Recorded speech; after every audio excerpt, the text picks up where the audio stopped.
Se tem uma coisa que ajuda na tarefa de você entender o comportamento de uma função, é o seu gráfico. Gráficos de funções. Quando você olha para o gráfico de uma função, você tipo, um mundo se abre, você consegue ter uma excelente percepção do que acontece com aquela função, do comportamento daquela função, para onde aquela função vai, onde ela está definida, onde ela não está definida. Então é muito importante a gente saber o que é o gráfico de uma função. O gráfico de uma função é esse conjunto aqui.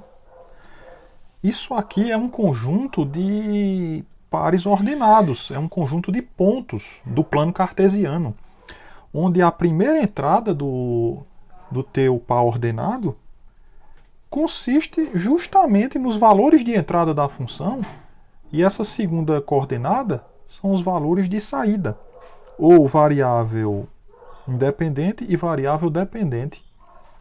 Então, quando você vai no plano cartesiano e marca pontos assim, e você considera todos esses pontos, você está falando do gráfico de uma função. Por exemplo, o gráfico dessa função aqui, f de x igual a x mais 2, é esse conjunto. O conjunto dos pares ordenados, x e y, tal que a ordenada y é dada justamente por x mais 2. Aqui são valores de entrada e aqui os de saída, né? Os de saída são dados por essa regra que aparece aqui. Você poderia até escrever esse conjunto assim, ó. X, aí os valores de saída são quem? X mais 2, né? Aí você coloca aqui, x mais 2. Tal que os valores de entrada, que são x, podem ser aqui quaisquer números reais, né? Então o gráfico dessa função é isso daqui. O que é que você faz para traçar o gráfico de uma função? Ora, você coloca aqui os valores de entrada e aqui os valores de saída, y igual a x mais 2. E começa a atribuir valores, né? Por exemplo, se você colocar aqui o valor, vou botar menos 1. Então, se x for menos 1, quem é o valor de saída y? Se você colocar menos 1, vai ficar 2 menos 1, que é 1. Se você colocar aqui 0, ora, quando colocar 0 aqui, vai ficar 0 mais 2, que é 2. Se você colocar 1, quando jogar 1 aqui, fica 3, né? E assim por diante, eu poderia atribuir outros valores, né? E com isso você tem pontos. Ponto menos 1 e 1, 0, 2, 1, 3, pontos do plano cartesiano. Aí você marca os pontos do plano cartesiano e liga esses pontos. Ora, então aqui nosso plano cartesiano, né? Aqui é a origem. E você já aprendeu lá no ensino médio, você estudou função afim, né? Então você já sabe que o gráfico disso aqui é uma reta. Ora, e para traçar uma reta, você só precisa de 2 pontos. Então você pode marcar aqui. Ó, eu coloquei esse aqui, ó, quando x é menos 2, né? O y dá 0. Então eu vou escolher esse e esse aqui. Por exemplo, quando o nosso x dá menos 2, vou marcar ele bem aqui. Então quando aqui é menos 2, ó, o y é 0. Então você tem esse pontinho bem aqui. Deixa eu aumentar aqui o meu eixo x, né? E quando você tem que o x é 0, o y é 2. Então você marca 2 unidades, vai dar mais ou menos aqui. Esse aqui é o ponto, ó. Esse foi o ponto menos 2, 0. E esse é o ponto 0, 2. Aí você liga os dois pontos e você tem o gráfico da sua função, né? Nesse caso, essa função é representada por essa reta aqui. Então você tem que essa aqui é a reta y igual a x mais 2. Ora, então cada ponto aqui dessa reta, você pegar um ponto aleatório aqui, ó, ele é do tipo x mais 2. Todo ponto da reta, né?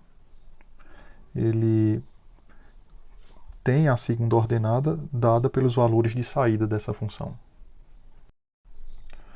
E outro detalhe é que quando você coloca aqui, por exemplo, vou colocar aqui o número 1. E aí você olha para a imagem de 1, quando x é 1, a sua imagem coloca 1 aqui. Então o número 3 está aqui, ó, 1, 3. Então esse 3 que é f de 1, vamos dizer que ele está aqui o 3, ó. Então esse comprimento que vocês estão vendo aqui, deixa eu destacar ele de outra cor. Isso aqui, essa altura é justamente f de 1. F de 1. Outro exemplo, para a gente finalizar, trace o gráfico de y igual a x² no intervalo de -2 até 2. Então vamos colocar aqui os valores de x, os valores que estão no domínio, ou variável independente, ou valores de entrada. E aqui a imagem que é dada por y igual a x². Aí é só sair atribuindo valores. Por exemplo, se você colocar -2 aqui, aí -2² dá 4, né? Então aqui fica 4. Se você colocar -1 aqui, -1² dá 1. Ora, então você tem aqui o número 1. Se você coloca 0, você sabe que aqui também dá 0. Se você colocar o número 1, 1² é 1, e se você colocar o número 2, 2² é 4. Ora, então vamos marcar esses pontos.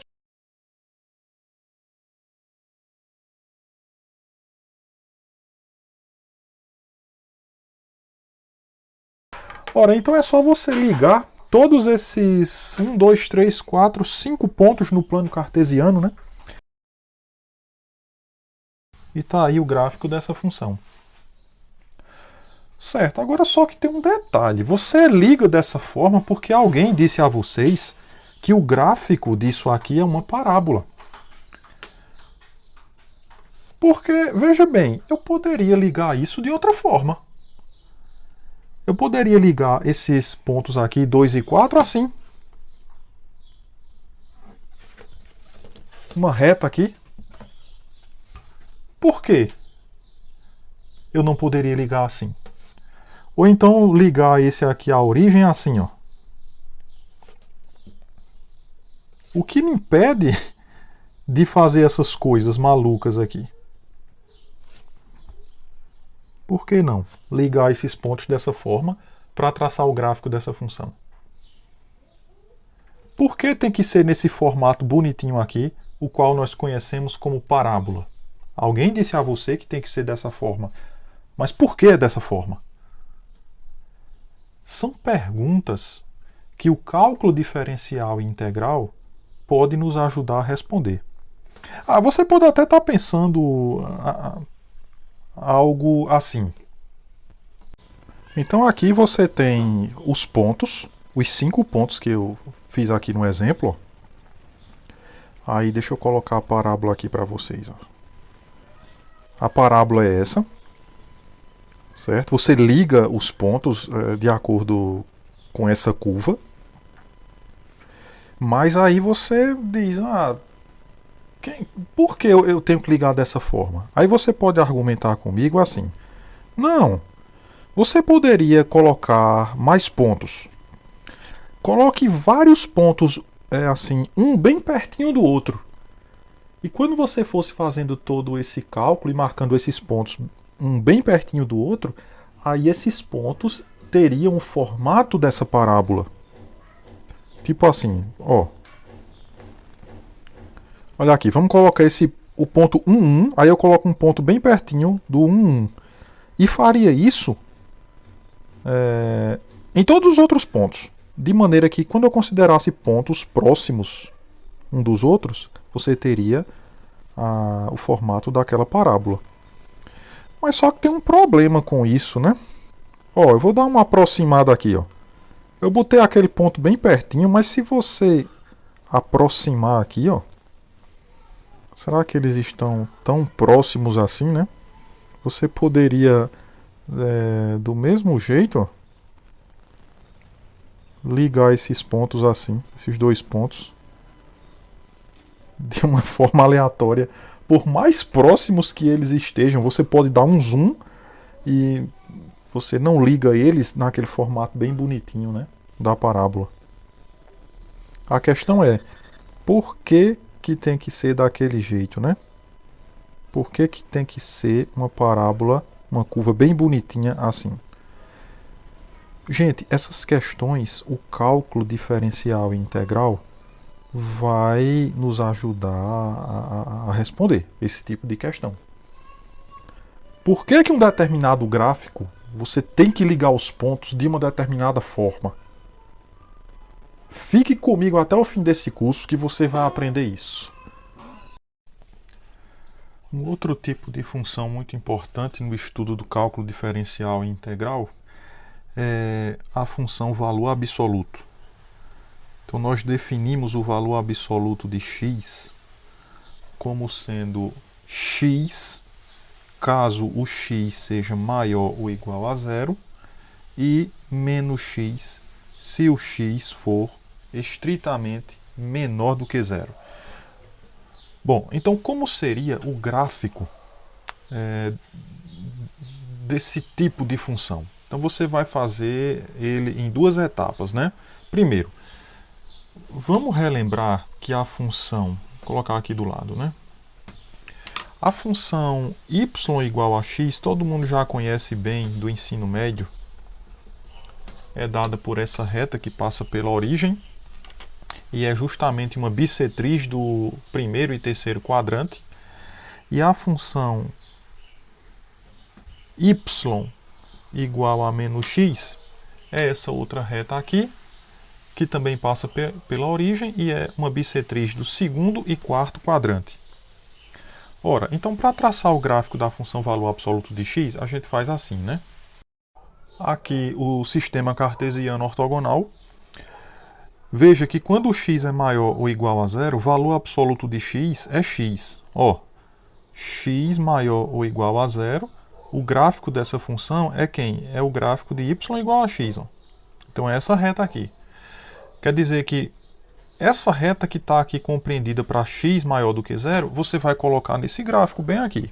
Então vamos aqui traçar a bissetriz do primeiro quadrante, apenas do primeiro quadrante, que é o gráfico da reta y igual a x para x positivo. E veja que quando x é negativo, o valor absoluto de x é menos x. Aqui, ó, quando ele é negativo, y igual a menos x é essa reta que é uma bissetriz do segundo quadrante. Então aqui você vai colocar a bissetriz do segundo quadrante. E esse aqui é o gráfico da função y igual a valor absoluto de x. Veja que quando aqui é 1, aqui também é 1, né? Aqui a origem faz parte desse gráfico. Quando aqui é menos 1, quando x é menos 1, o valor absoluto de menos 1 é 1. Aqui confirmando para a gente que a função valor absoluto é uma função positiva. Apesar de ter esse menos x aqui, você pode pensar, ah, isso aqui é um número negativo, só que não, né? Porque menos x quando x é negativo. Então, se no lugar do x aqui tu colocar um número negativo, como menos 1, por exemplo, então o resultado que vai ficar aqui é menos 1. Menos 1. Aqui é o módulo de menos 1. Ó. É menos 1, que é igual a 1. Como vocês estão vendo aqui no gráfico dessa função. Uma observação muito interessante é que o valor absoluto de x pode ser escrito também como raiz quadrada de x ao quadrado.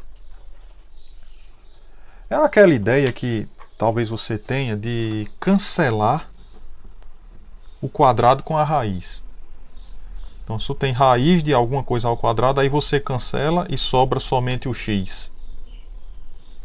Mas isso se x for positivo, porque na verdade esse cancelamento aqui tem que sobrar o valor absoluto de x. Por exemplo, se você tivesse aqui Raiz de menos 2 não faz sentido, mas se for raiz de menos 2 quadrado, faz, né? Porque menos 2 quadrado é 4.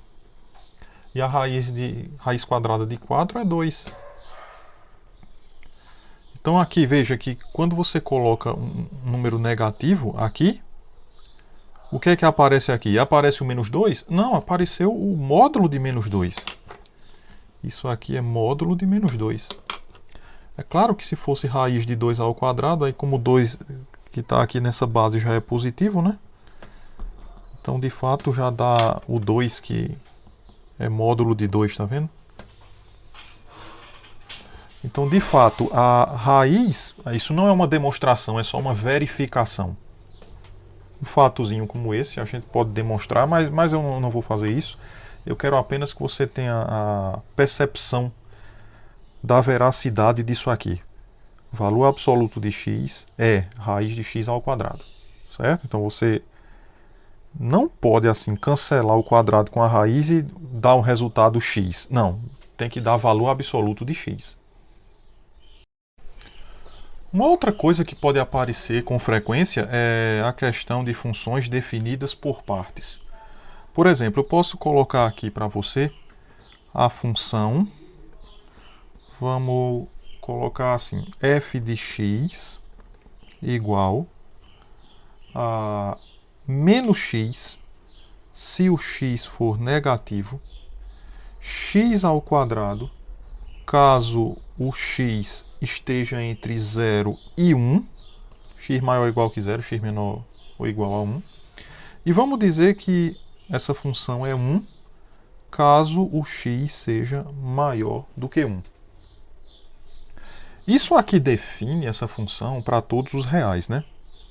Veja que essa função aqui, ó, x menor que 0, x entre 0 e 1 e x maior do que 1, se você considerar a reta real, assim, vou colocar pequenininho aqui, ó, marcar aqui sendo 0, então ela está definida aqui, depois entre 0 e 1 está definida aqui, e para x maior do que 1 está definida aqui. Então essa função ela tem o seu domínio sendo todos os reais. Essa função que a gente estudou aqui anteriormente também, né? A função valor absoluto, ó, o domínio dela é todos os reais. A imagem dela é interessante, eu vou colocar aqui. A imagem da função valor absoluto, ó, é o intervalo que vai de 0 a mais infinito. Ó. A imagem é dada aqui pelo eixo y. O gráfico está compreendido aqui apenas para os y's positivos, né? Então aqui de 0 a infinito.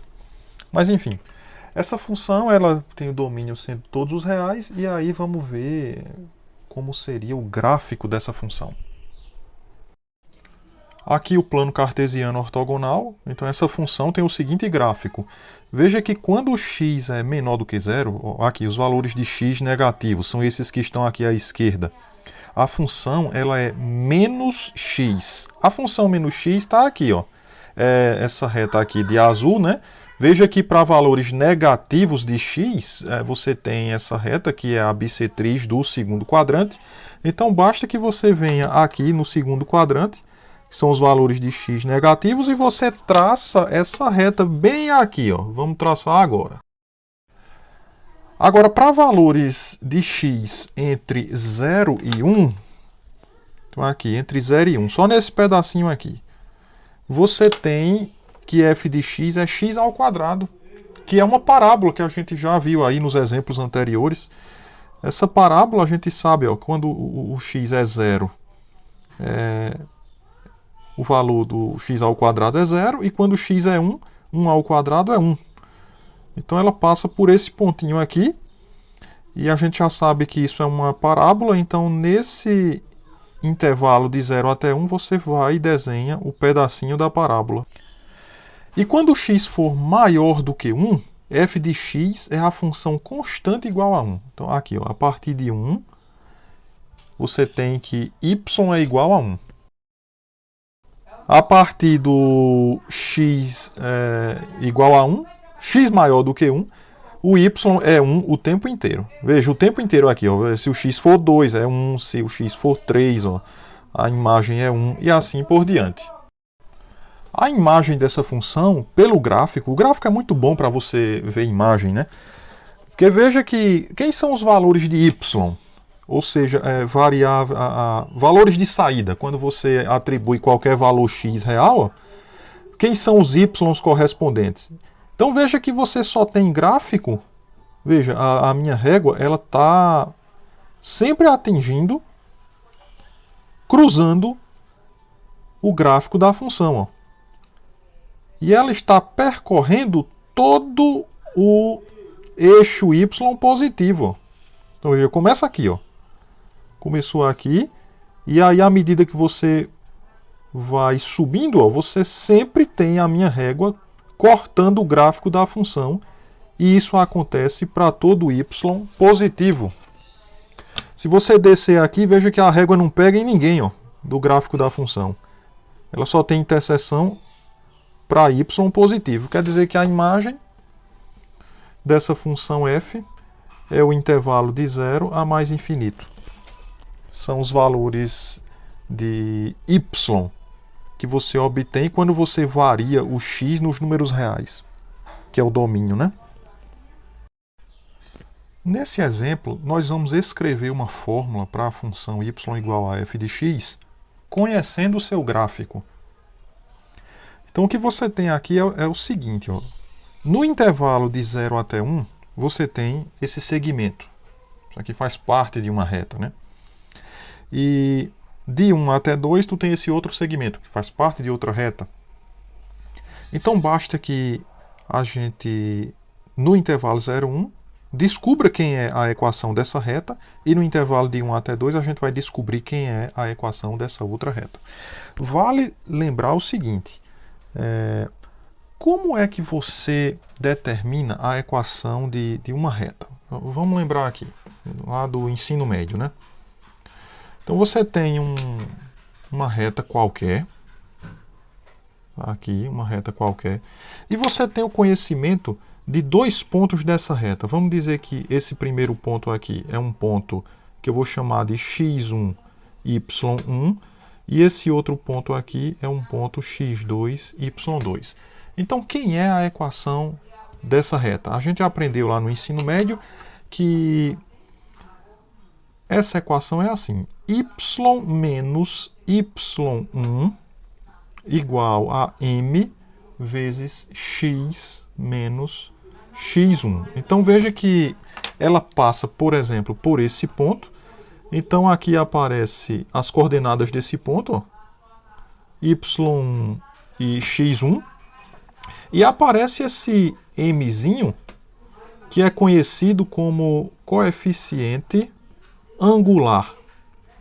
O coeficiente angular, ou também visto como inclinação da reta, ele mede isso, o quanto que essa reta ela está inclinada aqui no plano cartesiano, e você pode obter ele de uma maneira simples, porque, veja, como essa reta passa por esse outro ponto, você pode substituir as coordenadas aqui, ó. Você pode colocar aqui o y2 e aqui o x2, de maneira que o m vai ser y2 menos y1 dividido por x2 menos x1. Então, é assim que você calcula o coeficiente angular, ou a inclinação de uma reta, conhecendo dois pontos da reta. Certo? Então, a equação é essa, e o coeficiente angular você calcula dessa forma. Então, você pode fazer aqui o seguinte, né? Segmento de 0, 0 até o 1, que é esse primeiro segmento aqui. Então você joga aqui nessa fórmula, ó, você está vendo que ela passa por esses dois pontos. Então fica assim, ó.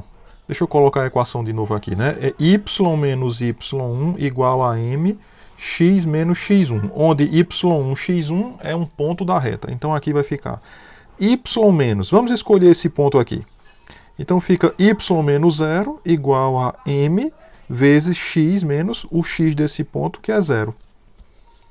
Ou seja, tu fica com y igual a mx. Agora, quem é m? Você tem isso aqui, onde quem vai ser m? M é y2 menos y1. Então, veja, aqui você está com x1 y1 e aqui você está com x2, y2. Então, o m vai ser y2 menos y1, ou seja, 1 menos 0, dividido por x2 menos x1, 1 menos 0. Então, isso aqui é 1 sobre 1, que é igual a 1. Isto é, coeficiente angular é 1, então a sua reta, na verdade, é essa reta já bem conhecida, y igual a x. Quer dizer, o segmento que liga os pontos 0, 0 a 1, 1 vai ter a equação y igual a x. Em primeiro lugar, você faz isso. Agora, em segundo lugar, você vai atrás do segmento que liga os pontos 1, 0, que é esse ponto bem aqui, o ponto 1, 0, até o ponto 2, 1. Então, você tem, mesma coisa, y, vamos colocar aqui assim, x1, y1, e esse é o ponto x2, y2. Aí você escolhe um desses pontos para escrever primeiro a equação. Então, você coloca y menos o y1, que nesse caso é 0, igual a m vezes x menos o... Não, y menos y1, que é esse aqui, x menos x1. x1 é esse aqui, né? 1. Então, fica dessa forma aqui. y menos y1 igual a m, que multiplica x menos o x1, como a gente viu aqui. Onde quem é o coeficiente angular ou a inclinação dessa reta? M, por sua vez, é dado por y2, que é 1, menos o y1, que é 0, dividido por x2, que é o 2, menos o x1, que é o 1. Então, aqui fica 1 sobre 2 menos 1, que é 1. Então, mais uma vez, deu 1. E você poderia concluir isso sem fazer nenhuma conta. Porque veja que esses dois segmentos, eles, pela figura você percebe, eles têm a mesma inclinação. Eles são retas, fazem parte de retas paralelas. Então, por isso, a inclinação é a mesma. Então, aqui confirmando, você encontrar o mesmo valor para o coeficiente angular. Isto é, uma vez que você já sabe quem é o coeficiente angular, aí basta você substituir aqui, né? Y menos 0 é y, o m, que deu 1, né? E aqui, x menos 1, quer dizer que você fica com y igual a x menos 1. Você chega a esse resultado bem aqui. Portanto, a fórmula para y igual a f de x é f de x igual... O que foi que a gente viu aqui? Quando o x está entre 0 e 1 aqui, né? Então, a gente obteve o quê? Y igual a x. Então, você escreve f de x igual a x se o x for maior ou igual a 0 e menor do que 1. Menor estritamente do que 1 porque a bolinha está aberta aqui no 1. E no outro caso, a gente viu que quando o x está entre 1 e 2, y deu x menos 1. Então, você coloca x menos 1 quando? Quando o x for maior ou igual a 1 e for menor ou igual a 2. Então, essa é a fórmula que representa essa função aqui. O domínio dessa função vai ser o intervalo que vai de 0 até 2. Então, vou botar assim, fechado no 0 e fechado no 2. E a imagem da função f, você faz como? Você pega a régua, coloca sobre o eixo x e você vai subindo a régua de maneira que ela vai intersectando as duas retas. E essa intersecção dessas duas retas acontece justamente de 0 até 1. Quando você passa aqui acima do 1, veja que a minha régua não está pegando em ninguém. Ela só cruza o gráfico da função aqui dentro do intervalo de 0 até 1. Se você abaixa aqui, do eixo x, também ela não cruza ninguém. Então, de fato, a minha régua só intersecta a curva dessa função no intervalo de 0 até 1. Isso quer dizer que a imagem é o intervalo 0, 1.